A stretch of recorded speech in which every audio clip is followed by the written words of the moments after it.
vlog. If you're new here, my name is Rebecca. I'm a full-time author and I'm bringing you along on my publishing journey. This week is a very exciting week. We are officially entering the querying trenches. So for those who don't know what that is, basically I'm pitching my book to agents this week. So in the previous vlog you saw me write a book. It took a year, almost exactly, which is quite scary. I decided to write a enemies to lovers romantasy novel April 2024, and I wanted to get it done quite quickly. I'm not a very patient person and I kept setting myself these unrealistic deadlines. I was like, I'll be done by the summer, I'll be done by the autumn, I'll be done by Christmas. And every time I set these goals for myself, there was this little voice in the back of my head that was like, babe, it's gonna take a year. And I refused to listen to it because I just didn't want it to take a whole year. Like, I'm not patient. I get an idea and I run with it. But it did. It took a year. Like I said, almost exactly. I think it was like a year and 2 days today since I started writing the book. And we're here. We're finally in a position. She's done and ready to go to agents. So it feels quite full circle moment. It's been a whole year of my life working towards this book, working towards this moment, and I'm so excited to be here. My query letter is ready to go, my synopsis is ready, the actual book is written, everything is done, and the only thing that's left to do now is to send my book to agents in the hopes that someone believes in it as much as I do and they want to offer me representation. So, as you can imagine, there is quite a lot of emotions happening inside me right now, and I'm just trying my best to, I suppose, manage expectations but also be very positive at the same time. I have been very strict with myself in the lead up to this whole process, and I don't want to fall into the trap of becoming fixated on this particular step or allowing the negative self-talk to come in, because I'm only human. I experience all of those things, but I am determined to have fun with this process. I would like to, I suppose, just do lots of things this week and in the coming weeks to just really like fill up my cup, make sure I'm having fun, make sure I'm looking after myself. So yeah, you're gonna come along with me while I do that. I am actually going on holiday in about 2 weeks, so that's nice. So I'm going to be doing a lot of prep for that. I'm going to obviously bring you along on the actual querying journey as well. So I'm going to show you exactly what it is I'm doing, my process, my system, whatever you call it. It's kind of, at the moment, a little bit like I will find an agent who I think is a good fit, and if I want to and if they're open to querying, I'll send them my book.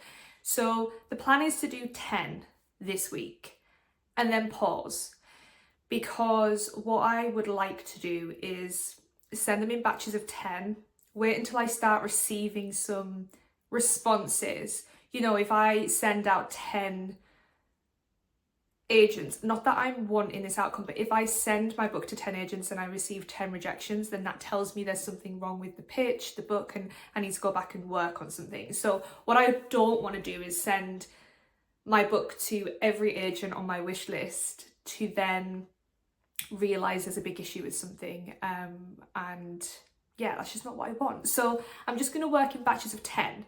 That's what my research has told me to do, that's what my intuition is telling me to do. So I'm gonna spend this week querying 10 different agents, and then it's a bit of a waiting game, to be honest, because I have already been doing some research on some agents that I want to want to query to, and their response time can be anywhere between 8 to 12 weeks. That's if they actually want to offer you any kind of communication.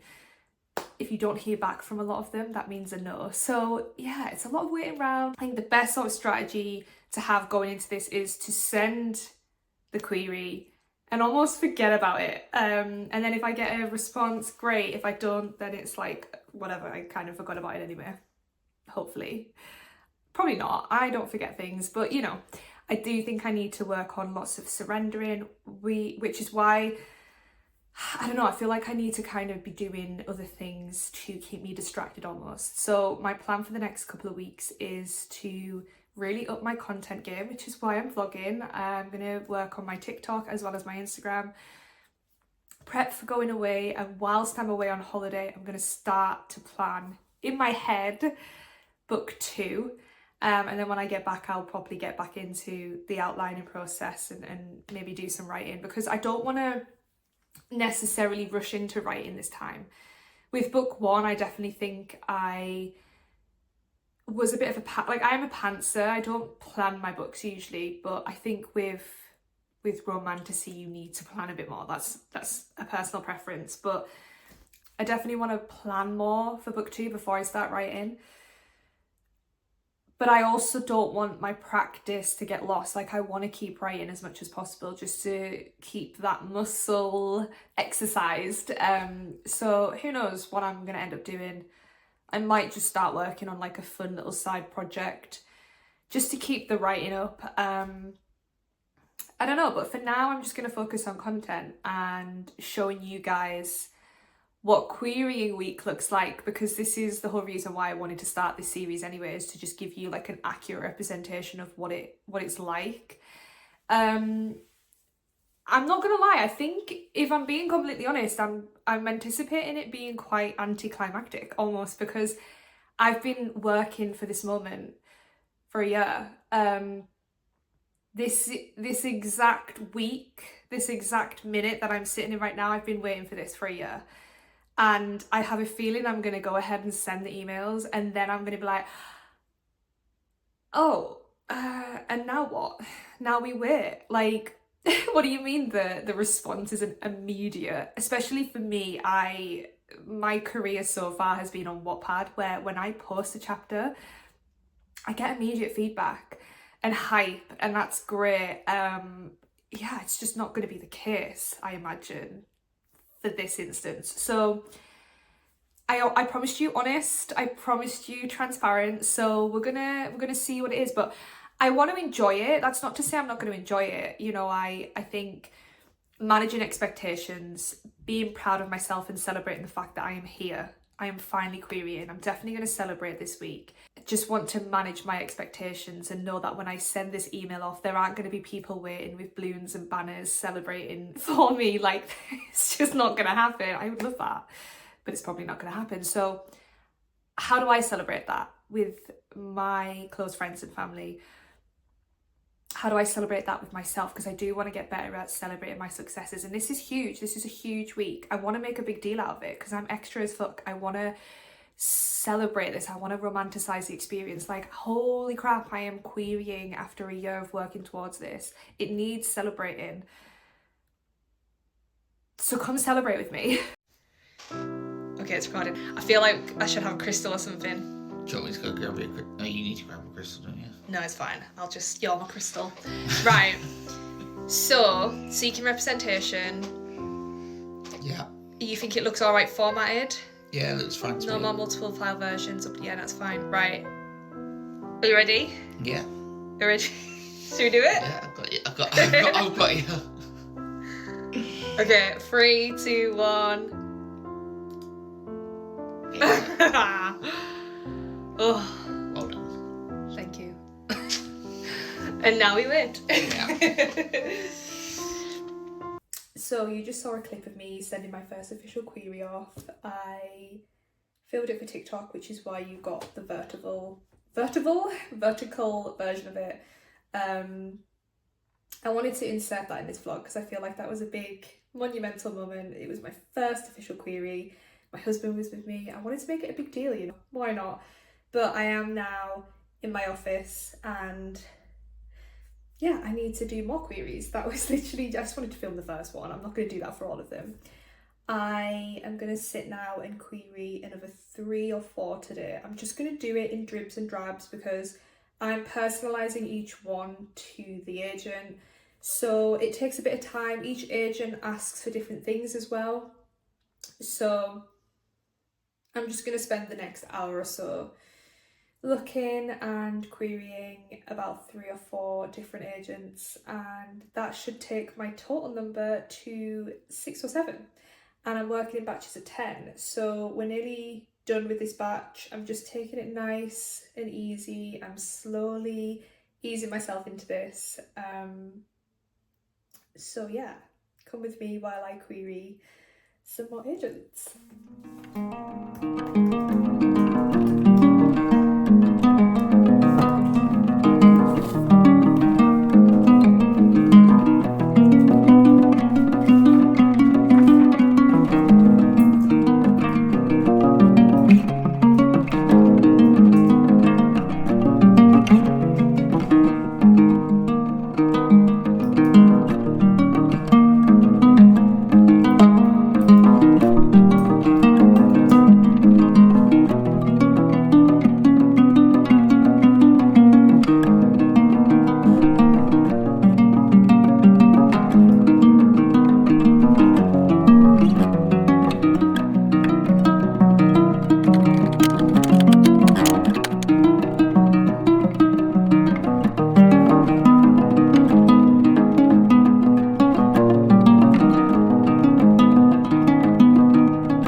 From a lovely little mother-daughter shopping trip with my mum, and I arrived home to a lovely little package that I'm so excited about, and I want to open it with you.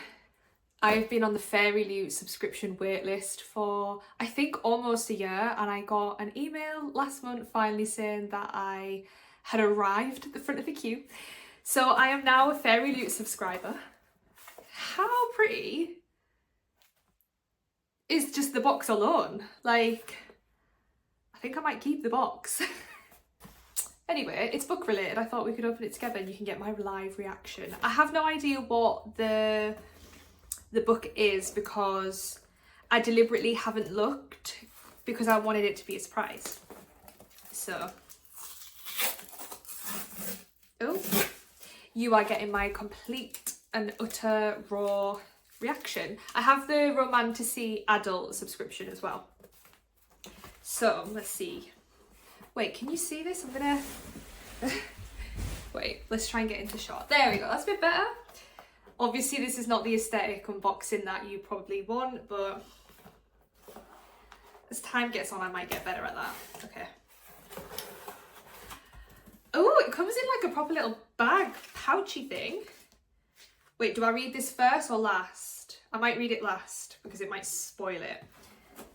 Oh, guys, it comes in like a little sack. I don't know why I'm so impressed by that, but I didn't expect it to come in. That's cute because it's got like, I'm assuming this is the Fairyloot logo, yeah? But like, that's cute because it's like a little fairy. I think she's got a book. Oh, I don't know actually. I thought she was reading, but maybe that thing isn't a book. I don't know. That's cute. Yeah, like you could just use this as a little like protective book bag, I guess. Cute. Right. Oh, first glimpse of the sprayed edge. I'm already impressed. She's a big book, which is what we love. Let me not damage this getting it out. There we go.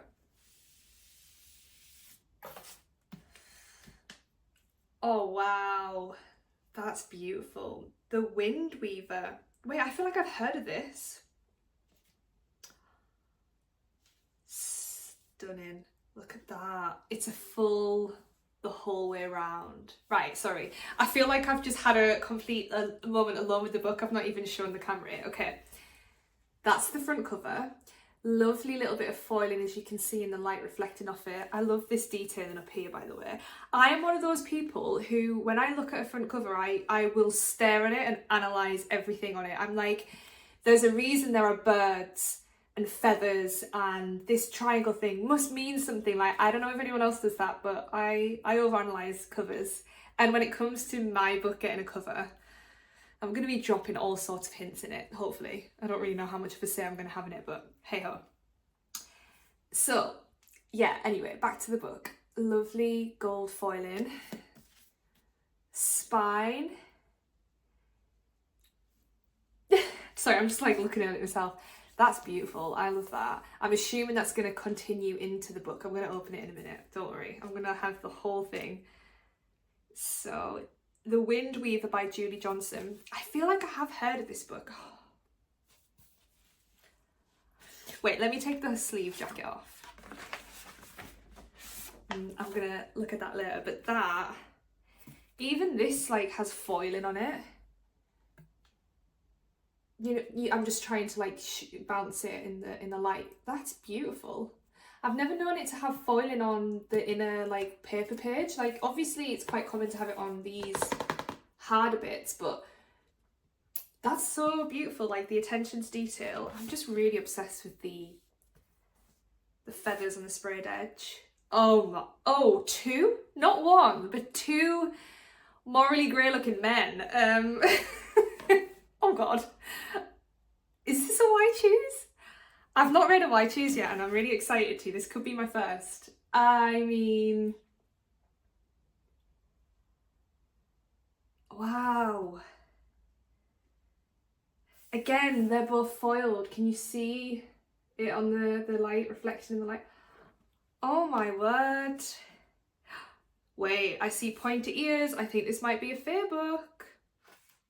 Right, let's check out the map. I always have a look at the map as well. Oh shit, it's signed. Sorry. A Fairyloot book's always signed. I don't know why I didn't expect that, but I didn't. Oh, cool. This is my first time ever receiving a Fairyloot book as well. So I've never, but they have it printed on the inside, like that it's a Fairyloot edition. And I actually think it's on the back. Did I see it? No. Yeah. Obviously, I know it must be because they're Fairyloot editions, like they're completely different, but I don't know why I just never thought that. Okay, let's look at this art cover then. Oh, it's a reversible. Oh, wow. That's beautiful. I know for a fact my husband would love this cover. I don't know why. He's a fantasy fan. Not so much romantasy, but fantasy, and I think he would love that cover. That is a beautiful cover, to be fair. Again, I feel like this cover tells a lot about the story. Fate is a tempest, but so is she. Hell yeah. Right, I said I was going to look at the map, if there is a map. Not everyone has a map, I guess. I got distracted by the signature. Ooh, okay. We have what looks to be some sort of like elemental guide. Like we've got fire, clouds, that could be air, water maybe, and like some mountains. I don't know. I guess that means something. I'm thinking we don't have a map. Oh, that's so cute. There's like a little note for Fairyloot readers. Is that common? I don't know. This is my first time. I'm just wildly impressed by everything right now. Oh, there is a map. Cool. Cool. Prologue. Chapter 1. Okay, that's the map. And there's like some kind of key situation going on. Amazing. Well, whoa. I don't know why I missed that. I don't think that one is foiled. Oh no, it is. There's like a slight foiling, that like all of these like vines are foiled. Wow, I mean for a first Fairyloot, I don't know if you can tell, but I'm really impressed.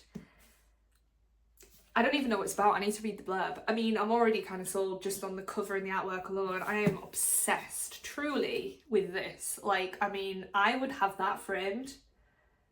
I'm wondering if there's a way I can display this like that, like just have it on my shelf like that, because that, to me, is stunning. I just, even now looking at it, the light bouncing off it, I can only hope and dream for some kind of art like this in my book. Beautiful. Anyway, that's my first ever Fairyloot. Thank you for experiencing this with me. Sorry it wasn't aesthetic and like, I don't know, probably was pulling all sorts of kind of faces, but that was just my genuine reaction to receiving my first ever special edition Fairyloot. I love it. I'm so excited to do this every month. I am glad it arrived when it did as well, because someone told me it can come towards the end of the month, and I'm on holiday next week, and this was left on my porch. Thank goodness it's a nice day today, because if the rain had gotten into it I would have cried. But I love that. I feel like that's it, because it's quite a beige cover, but it's not beige and boring at all. It's simplistic but beautiful, you know.